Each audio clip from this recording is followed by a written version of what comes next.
Hans Zimmer is an indisputable titan of the music world. With a distinctive style characterized by powerful, sudden bursts of orchestration, his talents have elevated over 100 soundtracks and scores. Lucky enough to be numbered among them are such hits as Disney's The Lion King, Gladiator, Christopher Nolan's Dark Knight trilogy, Inception, Interstellar, Muppet Treasure Island, and the Buggles' Video Killed the Radio Star. And of course, chiefest and greatest of his accomplishments, Hans Zimmer once collaborated with animation film score powerhouse John Powell to provide the music for the greatest work of cinema ever produced, Kung Fu Panda 2. And if you think I'm joking, you're probably new here. Today, as our entry to the One Musical Scene cross-channel collaboration, playlist in the description, check it out, we'll be breaking down how the music in the darkest hour of Kung Fu Panda 2 elevates the scene and brings it all together into a gut-wrenching and cathartic acceptance of the truth. For a little context, the scene we'll be discussing is a very classic hero's journey belly of the whale situation, where the hero hits a serious emotional low point and undergoes a fundamental transformation before continuing the story. It's the equivalent of the ending from The Empire Strikes Back. The heroes have just lost and everything looks very grim. In order to advance in the story and succeed where they have previously failed, the hero needs to undergo a fundamental transformation and overcome some previous weakness. In this movie, the second confrontation with the primary antagonist, the villainous Lord Shen, about an hour in, has ended with Po grievously injured and presumed dead, and the Furious Five have been captured. Throughout the movie up to this point, Po has been experiencing strange, traumatic flashes every time he sees Shen, which has been severely impeding his ability to actually fight him. And evidence suggests it has something to do with the cute papercraft intro sequence that tells us Lord Shen learned of a prophecy that he would be defeated by a warrior of black and white, and he evidently responded to this threat by attempting to wipe out the panda population. Since our hero Po is a panda, but was notably not raised by pandas, and in fact we have never seen any other pandas thus far, it's not much of a jump for the audience to conclude that Po's implied repressed traumatic memories have something to do with Lord Shen slaughtering everyone in his village and separating him from his birth parents. But crucially, Po doesn't know that happened. Lord Shen and his soothsayer have assumed up to this point that Po is out for revenge and is determined to fulfill the prophecy, and are baffled to learn that Po doesn't even know what Lord Shen did and has just been opposing him on general good guy principles. Po has been torn between looking for answers about his birth parents and repressing the bad memories that surge up whenever he does. This inner conflict throws him off his game and prevents him from achieving the inner peace Master Shifu describes at the beginning of the movie. This scene is where that comes to a head, and the musical score accompanies the emotional journey every step of the way. The track is called Po Finds the Truth, and it starts slow, like the scene. Po wakes up in a ruined village with Lord Shen's soothsayer, who's patched him up after the fight. She mournfully explains that the ruins were once a thriving village, Po's village in fact, as stylized memories of pandas farming and playing begin to overlay the scene as Po starts to remember. This part is scored with soft strings and high, chiming plucked notes as a flute plays a gentle, unfamiliar melody. The musical landscape is gentle, peaceful, and alien. No familiar leitmotifs are used in this section. The tone overall is in a minor key, but notably the flute is not. It's playing a more calm, soothing, major key lullaby type thing. Then we get a full-blown musical jump scare as the memory abruptly shifts with a classic Hans Zimmer loud chord played on low strings with a burst of heavy percussion. The flashback shows Lord Shen and his wolves burning the village. The color palette becomes heavily stylized into reds, blacks, and whites. Strings, high and frantic, oscillate as Po remembers his father fighting off the wolves and urging Po's mother to take him and run. Po uncovers a small toy panda from the ruins. The continuity of the music through the two shots helps signal to the audience that to Po, past and present are running together. But as things build to a presumably scarring climax, Po abruptly represses the memory again, and the score dies in faint echoing chimes.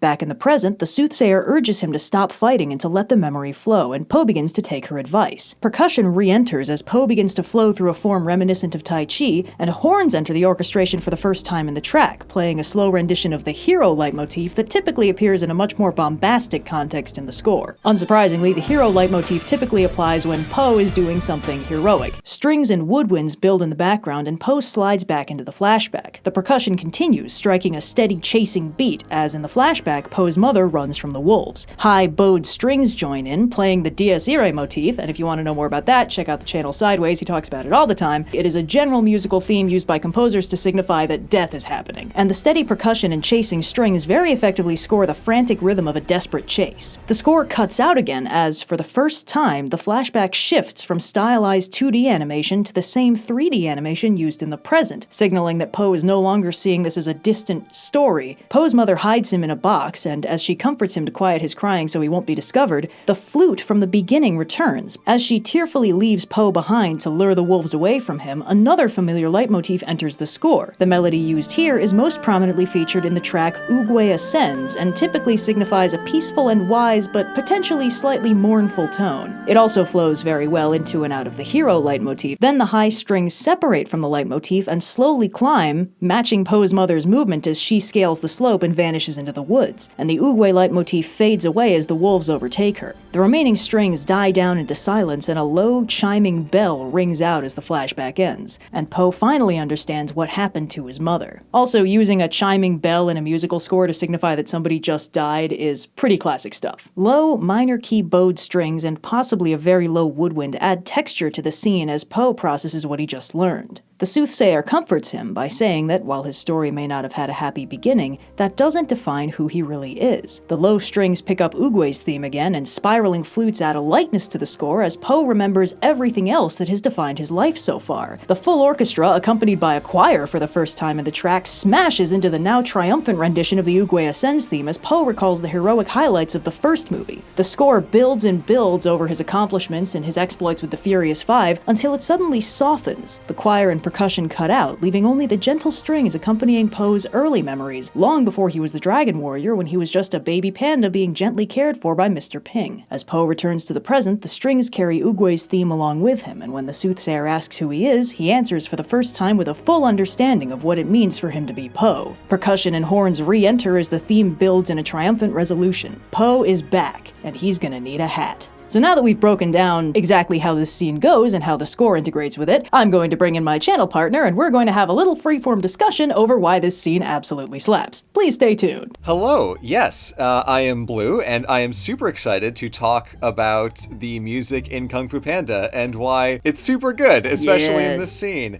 I first watched Kung Fu Panda a long time ago when it came out, and I think I fell off the wagon before I saw 2 and 3, but I remember it was good. Maybe not for the reasons that, like, we now can acknowledge as good as, like, oh, it's Jack Black, like, punching things. That was all, like 12-year-old me needed. Well, of course. Yeah. Simple pleasure. But it's a good movie, and it's really well made. The animation's fantastic, and the music, it's like, of course that's Hans Zimmer, but it's like, no, wait a minute, he's earning his keep here. He's doing a really good job, you know? Yeah. It's not just, oh, you know, it's Hans doing his Hollywood deal. He's putting in the work. There's a reason that he's so well regarded, and I think this scene shows that off quite remarkably. Yeah, it's an interesting collaboration between Hans Zimmer, who of course has scored quite a number of movies as listed at the beginning of the video. He's got a very distinctive, very bombastic sound. And then the other person who soundtracked this movie was John Powell, who does a lot of animated movie scores. And there's a lot of really good tracks. Initially, when we were figuring out what to do for this video, the one I wanted to do was the track Zen Ball Master, which plays in the scene immediately after this one, when Poe goes to fight Lord Shen's cannon and catches the cannonball. And there's a really good 7-minute long track that plays during that sort of matches the action on screen very clearly. One of the really good things about the soundtrack to this movie is as you're listening through just the track in isolation, you can often just remember what's happening on screen at the time. It very cleanly maps to the movement. But as I was looking through that, I found this scene and I remembered, wait a minute, this is probably the most impactful bit in the movie, or probably the whole trilogy, and I wonder how it's doing that. And then when we unpacked it, it's like, oh wait, this is doing a lot of really, really smart stuff actually. So that's pretty cool. Even before getting into like specifics of, you know, instrumentation and stuff, the way that the music follows the pure emotional roller coaster of this scene is clever and well done in regard specifically to how it kind of blurs the line a little bit between being diegetic and non-diegetic. Sometimes music exists in the world, sometimes it doesn't. Yeah. And in this scene, the parts that feel like the flashbacks really kind of feel like this is the music that Poe would hear when he thinks about being, you know, back in his childhood and those happy memories that he, in this case, is kind of repressing. Yeah.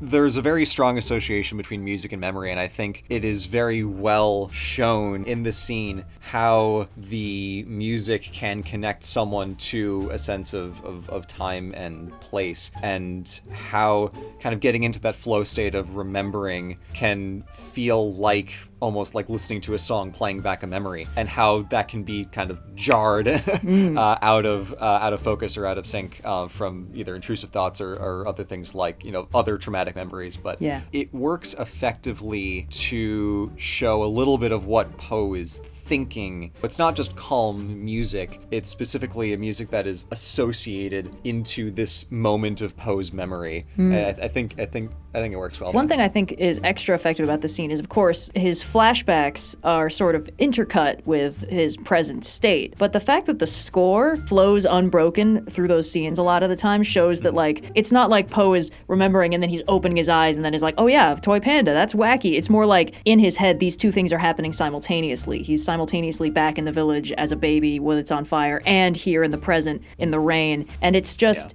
the fact that the music flows contiguously through the motions, and this is ramped up to 11 when he starts going through his martial arts form, and the movement of him guiding this single drop of water flows through the movement of his memory of his mother running through the woods, and again, past, present, running together, and it's all scored by the same music. And I think that this does a really good job of putting us very strongly in his head, because if you watch the scene without music, it's still well done. It's well animated, it's well directed, but the music adds a whole other dimension to it. You don't need to wonder what Poe is feeling at any given moment, because that's what the music communicates to you very strongly. And I think this is especially true considering how the animation is very deliberately non-contiguous, or some of it's 2D, some of it's 3D, and there's a very visible gap between the memories and the kind of present world.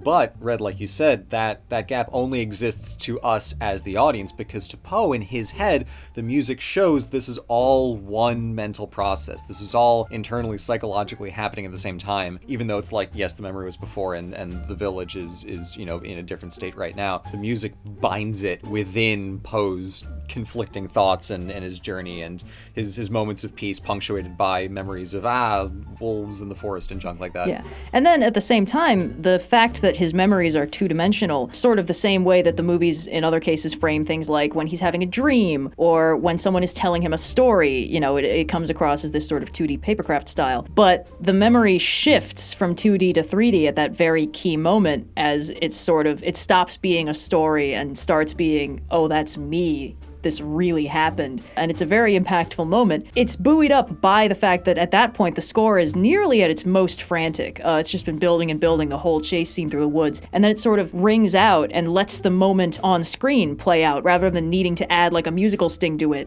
It actually is just like, this is a very impactful visual moment. The music doesn't need to do a lot of heavy lifting for this specific part. It's actually better if it pulls back and gives us a moment to sort of breathe. And this track uses, it's not silent at any point. It's like musical space filler, when you just have like low strings or like a very low woodwind in the background, just adding texture to the scene while the stuff is happening in the foreground. It uses that very well. There's a few parts of the scene where it just sort of lets just a little bit of musical texture play out while Poe is processing something. It's a testament to Hans Zimmer's skill that he knows when to pump the accelerator and when to sort of hit the brakes and let the music take a back seat for a little while. Yeah, it matches the cadence of the scene, and it's also cool because when you have music that is, you know, it's going big and then it pulls back, that instinctively makes the audience lean in more. The absence of that sound, people are like, oh wait, well what's happening now? It creates this kind of like pull that becomes very compelling in a way that, like, if you start a scene and there's no music, it's like, okay, there's no music, but having come down from this huge, you know, bombastic peak into this kind of open, ambient strings, flutes, whatever, just this little, like, it really makes the audience kind of lean in and try to figure out what's happening and get into that very delicate, quiet moment. Yeah. Now, neither of us are super music people. We both, you know, we sing, I play various instruments, but neither of us have much background in musical theory or anything like that. We don't really have the vernacular, you know, if we were composers, we would probably have so much more to say about this piece and how incredibly well put together it is. As things stand, we kind of just have to keep pointing at it and be like, it's good! See that bit where it did the thing? Oh my god! But wow, those instruments sure were played. Yeah, but one thing that there's a couple things I particularly like about this scene. One of those is the careful use of the two main leitmotifs in the movie, the hero theme and the Uguay Ascends theme. And of course, the use of a leitmotif in music is essentially a small stretch of melody that is affiliated with a specific thing that's happening. I've already recommended the channel Sideways earlier in the video. I'm going to recommend him again. It talks a lot about like the leitmotifs used in, for instance, the score to Star Wars. There are many of them. And essentially a leitmotif is a little musical tag that says, this is what's happening now. So it can it's like be musical color coding. Exactly. For ideas. Yeah. It can be very tempting, I think, to overuse leitmotifs, to be like, we're going to throw in the character's leitmotif, and then we're going to throw in the other character's leitmotif, and then we're going to use the bad guy leitmotif, and then the scary thing is happening leitmotif. What I like about this track is that it only uses those leitmotifs, I think, about 3 times, and it only uses the hero theme once. And it's just when Post starts doing the form and starts letting the memory flow, and we just get a little bit of the horns. And in my experience, using horns in an instrumentation is a good way to make it sound very sort of heroic. It has a feeling of triumph. Horns, we sort of just affiliate with that feeling. And the fact that they're absent from the score except in that moment, and then later when the entire orchestra comes back, along with a choir, another thing for good heroic triumph if it's singing in a major key. If it's a minor key, a choir is the creepiest thing you can add. Just giving Poe that one little moment of like, he's gonna face his fear, he's gonna start letting the memory flow, inner peace, all that stuff, and then we just get a couple bars slowed down of the hero theme, and then we get a couple bits of Uguay Ascends in the memory with his mother, but it doesn't last because it cuts out when she gets Disney mommed, well, DreamWorks mommed. But then we get it again at the last bit, the really triumphant payoff for how much sad, depressing, like heartbreaking orchestration we've been dealing with. And then it suddenly just, it builds and builds, and we get the full choir and the montage of all the greatest hits thus far. And it's such a good emotional payoff for the really low point we've been at for the entire rest of the scene up till now. This is real Peter and the Wolf stuff. You know, you assign every character an instrument or a theme so that as the score progresses, you don't need to keep the audience guessing on what exactly is happening and who's important right now. And I think that a lot of what makes this scene work surprisingly well is that there's almost no use of established musical identities that we already know about, because this is a scene about Poe discovering things he didn't know before. It would be a little bit weird if the musical score for a scene where he's gaining completely new information about people he doesn't know, if that was using classic themes we were used to or instrumentation that we were really, really used to. The use of percussion in this track is also interesting because it's not consistent throughout, especially early on. When Poe's in the present, there's very little percussion for the most part, but in the past, especially when his mother's being chased, there's a very heavy thumping beat that again sort of distinguishes what's going on. And when the flashback is being violently cut off, when Poe's like rejecting the memory, there's a strike of like a bell or possibly some very high plucked strings that sound like a bell. And it's big death tags. Yeah. I mean, I also like that they're using the Dies Irae theme when his mother's being chased. Yeah. It's a pretty good sign that like it's going bad, it's going to go bad, but you gotta keep watching. What day is it? Is it the Day of Wrath? I think it's the Day of Wrath. Oh boy. For those of you, that's what Dies Irae means. It's Latin. Yeah, it's the tune I believe originates in a Gregorian chant. It's old medieval music from anywhere between the 6 and 1300s. Right, and it's a really classic signifier of death is happening. It's used as just general musical shorthand for death. There's gonna be death, and the fact that it just plays so strongly and noticeably in this track is like, I wonder what's gonna happen to the mom we've never seen.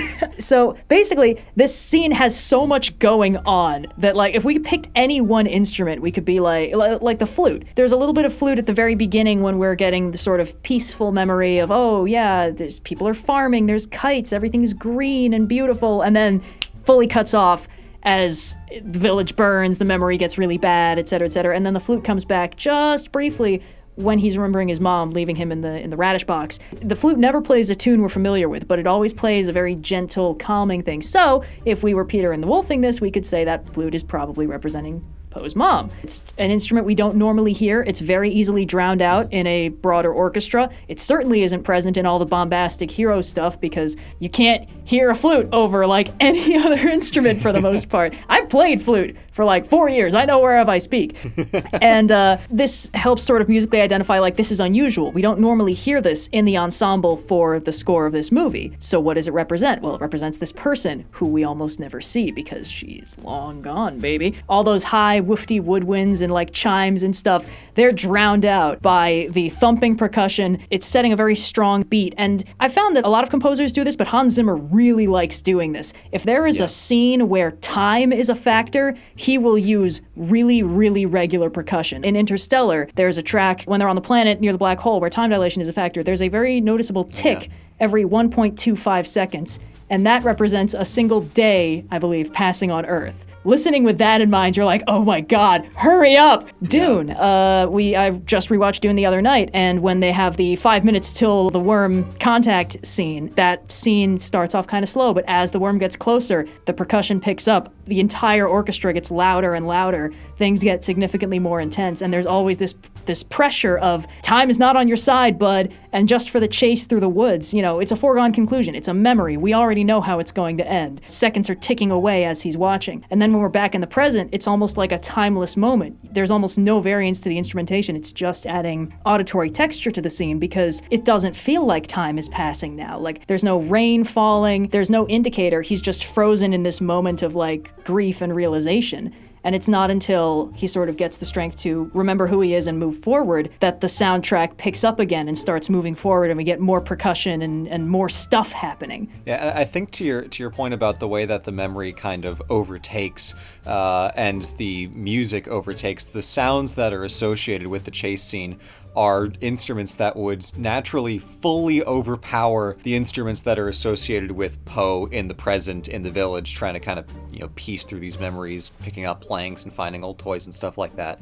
The music is psychologically, again, conveying the same thing that's happening in the scene, is that these old, aggressive, terrifying memories of chasing and pain and all kinds of death and dearest area nonsense is far more powerful in Poe's mind than happy memories and whatever calmness he's feeling in the village is just so pervasive and present, and you can't blot it out because it's so loud, it's so present, it's always there, it's just kind of like nudging at you consistently. Yeah. And the way they choose to score it instrumentally backs that up quite well. Yeah, and the thing I described as a musical jump scare, like, I can't overstate how much that's actually jarring. If you're listening through just the track in isolation, it's like 50 seconds of calm, peaceful, chill Panda Village beats to study and relax to, and then suddenly, bam, there's percussion and strings, what's happening? And it's way louder, and of course in the actual movie, a crying baby happens at the exact same time, and it's like, this is a moment of peace being broken by sudden trauma, and just the musical representation of that is incredibly on point. I'm sure they storyboarded it, and then Hans Zimmer provided a score, but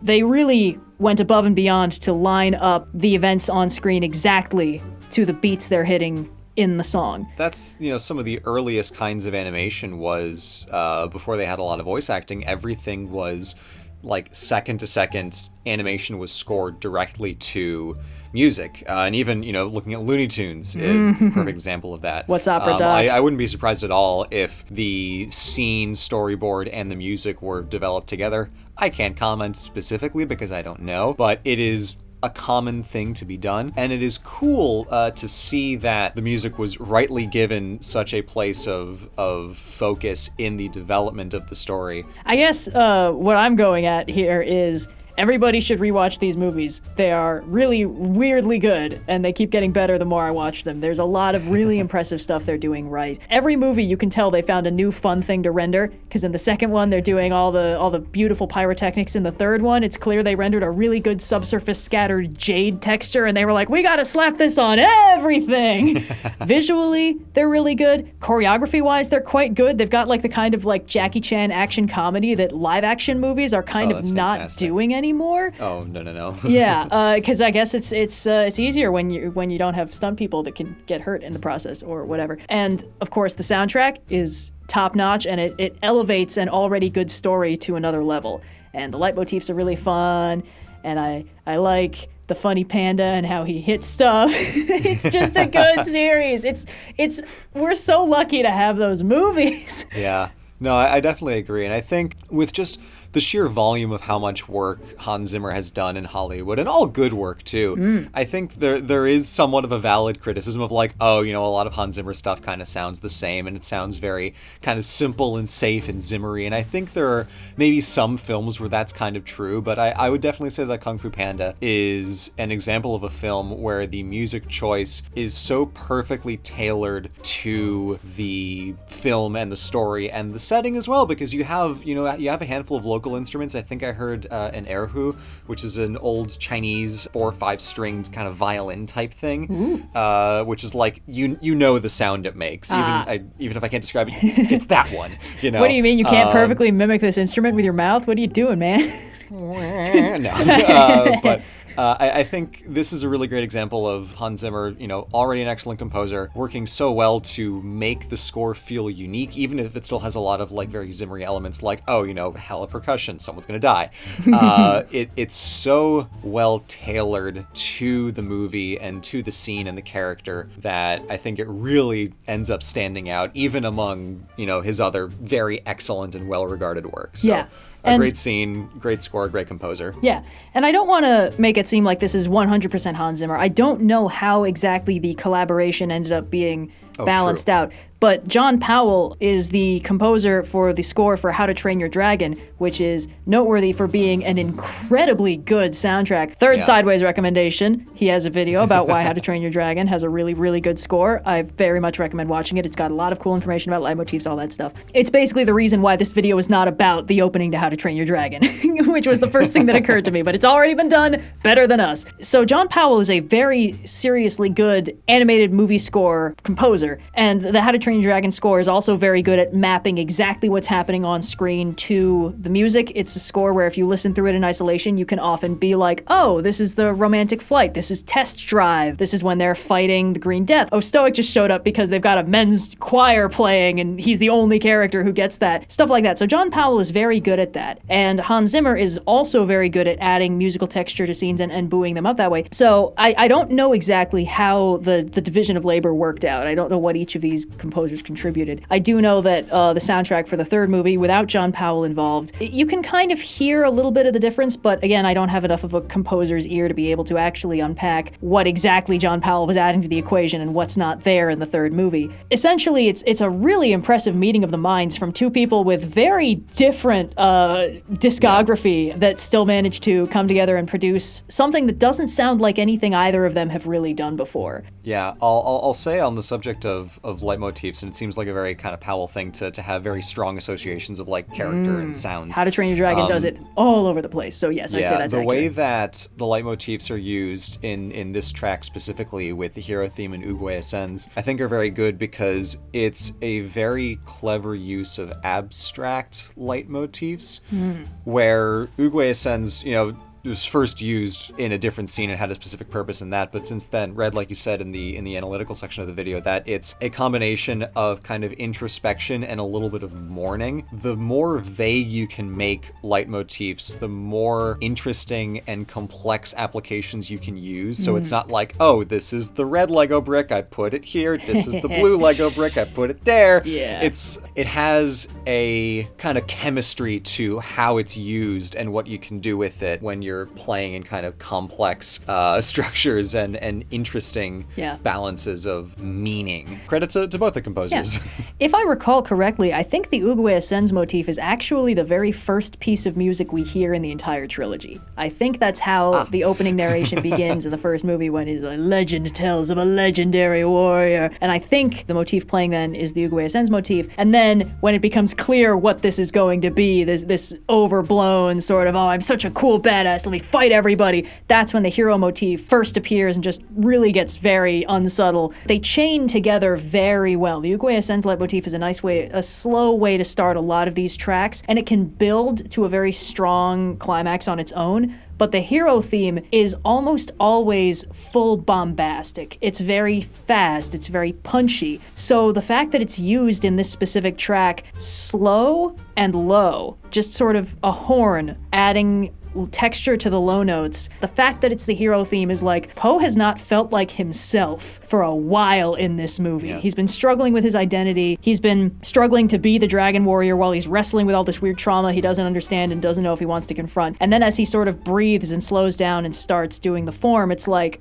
okay, the music says you're doing the right thing. The music says you are on your way back to rediscovering your core identity of who you are. Yeah, and I think this is a really great use of it because it conveys musically that heroism is not just bombastic, grandeur and bravado, and look at me, I'm gonna do things. Sometimes heroism comes from quiet places of introspection and just as often from very mournful places. And I think this is a very clever way to musically convey that idea that there is more to being a hero than just being loud.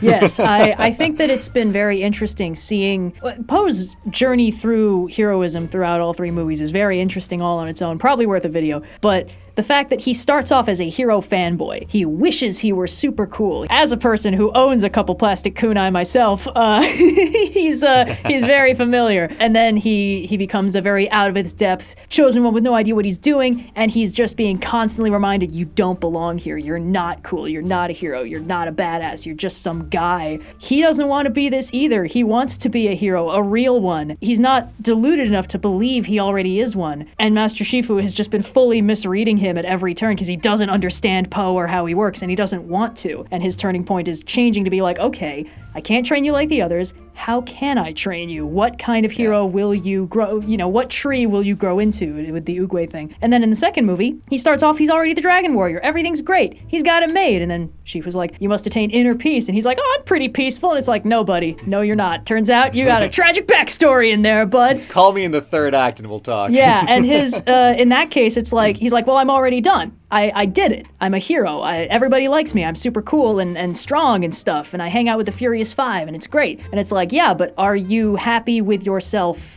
all the way down? You sort of get the idea that he still thinks of his time with Mr. Ping and his, working in the noodle shop as, that's what I moved beyond. I'm good now. I'm the Dragon Warrior. Everything's cool. And it's like, Mr. Ping taking him in when he found this, baby panda and just being like, okay, I guess I have a son now. That's an act of heroism that really can't be overstated. And this is sort of the movie where Poe is like, yeah, actually, yeah, it's not all about punching bad guys and striking cool poses on cliff faces with the sunrise behind me. There's heroism in this noodle shop, and it's in my dad, and it's like, oh god, everyone needs to watch these movies again.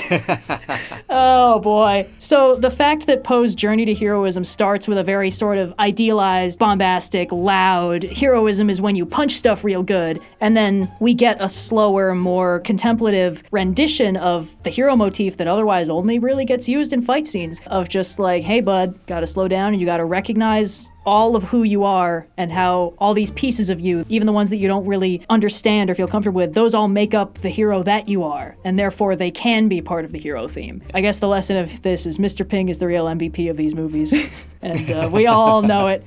We all knew. You mentioned that, to get back to the scene in question, you mentioned that the next scene after is a really big deal, and that was originally what you were thinking of going for. Again, it's been years since I watched Kung Fu Panda 2. Is there anything in this scene specifically that sets up what happens next or leads to the next scene musically beyond, scene transition, next scene? It's not so much in the music as it is in what actually happens. So the theme of inner peace in this movie is physically and visibly represented with the water droplet. When Master Shifu first brings it up, he does the form with a drop of water and deposits it gently into the pool without at any point dropping it or splatting it or whatever. And when Poe is unlocking his own memories the same way, he's doing the exact same thing with a drop of water. And this becomes a rule of three in the scene Zen Ball Master when he does that with a cannonball being shot at his face. And he does the exact same form, but now instead of doing a water droplet, he's doing it with a ball of fire. That's great. Setup, payoff, escalation. Yeah, exactly. Yeah, it's a great way to do it. So we plant the idea with Master Shifu. We see that Poe has the vibe down in this scene when he uses it to, an inner peace, unlock the memory, get that stuff done. And then we see he's mastered it with the track Zen Ball Master. it basically scores the entire climax of the movie, starting with Po rescuing the Furious Five through a very, very well choreographed fight scene on all those boats, and then the tables turn when Shen fires the cannon, and we get another little darkest hour when it looks like Po is going to maybe sacrifice himself, and then he catches the cannonball, and then the entire tone shifts, and instead we basically get a very jaunty, high woodwind. It's similar to the climax of the first movie when Po starts fighting Tai Lung in his way, and it's very Looney Tunes and cartoony and stuff, and the music kind of catches on and starts getting all whimsical. It does something similar when he's just slinging cannonballs around, having a great time and doing flips and stuff, and Lord Shen's still in a very different movie, but the narrative has completely shifted out from under him, and the music gets very high, sort of staccato woodwinds, and just the entire vibe is completely different, and the music carries it along, because we've just gone from like the emotional low point, everyone just got hit by a cannonball, it's the darkest hour, oh no, Lord Shen's armada is advancing into the open water, what do we do? And it's like, oh, I guess Kung Fu can stop a cannon now. And it's a very fun scene, but it has so much going on. It's almost like 4 different soundtracks sort of stacked together, and this scene has something similar, but the fact is this is one coherent mini narrative. Yeah. And the Zen Ball Master scene is great, but it's covering a lot of ground, and I thought that musically this one would be more interesting. No, that's very fair. There's a lot of stuff that is set up here that gets paid off there, but mostly this is the scene where Po is sort of remembering how to be Po, and then the Zen Ball Master scene is like, Po is Po again. He's back, everybody. He's got a hat, and he's having a great time, sort of. I've talked about this in, I think, the Crouching More and Hidden Badass trope talk way back when, that when you have a character who's normally funny and chill and generally not very serious, and this character suddenly starts experiencing serious emotions like sadness or grief or panic, essentially it signals, hey, this is actually really bad. The funny character is acting like a real person. And the fact is, Po is both the main character and the story's comic relief. He's in a different movie than everybody else, and everyone else sort of slowly catches up to him. But especially for the first movie, he's doing his own thing. He's in a Looney Tunes cartoon, and everyone else is in Crouching Tiger, Hidden Dragon. And essentially, this movie, when he's suddenly having traumatic flashbacks to his dark and brooding past, and he doesn't know what to do with that, and he's trying to pretend it's not happening, but at the same time, he's like, what do I do? I don't know. I just learned I'm adopted. Everything's weird. Who even am I? It all sort of comes together into being kind of slowly heartbreaking as we're watching the funny, comic relief, emotional heart of the movie experience deep, gut-wrenching grief and uncertainty of who he is and what that means. And at the end of this scene, it's like, it's okay. He's good, and he's gonna go have a great fight scene, everybody. He's gonna start monologuing from a rooftop, and Lord Chen's not gonna be able to hear him because he's gonna be really far away, and he's gonna try throwing his hat, and the hat's gonna kind of just drift down because it's made of straw and thus cannot cut chains. Po, why did you do that? And then he's gonna catch a cannonball because he can do that, baby. This is the scene that we needed to have to get back to a point where that made sense, because we've had a couple fight scenes before this where Po is still off his game and struggling, and Lord Shen's getting in his head because Shen realizes, oh, he doesn't remember that I killed his parents.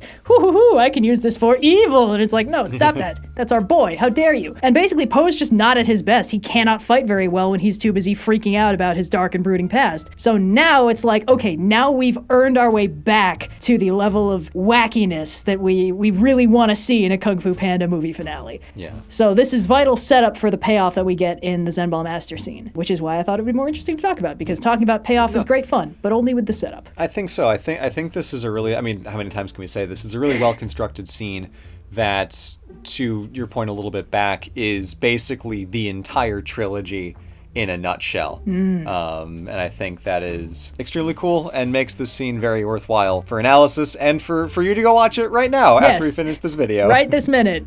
Skip the outro, just go and load it up. I think that basically covers our ground and then some. It's a lot of minutes of video to say, scene good, soundtrack good, go watch. But scene good, go watch. Yeah, it is good. And it's difficult to find the vocabulary for why art hits us as well as it does sometimes, but I think we muddled through.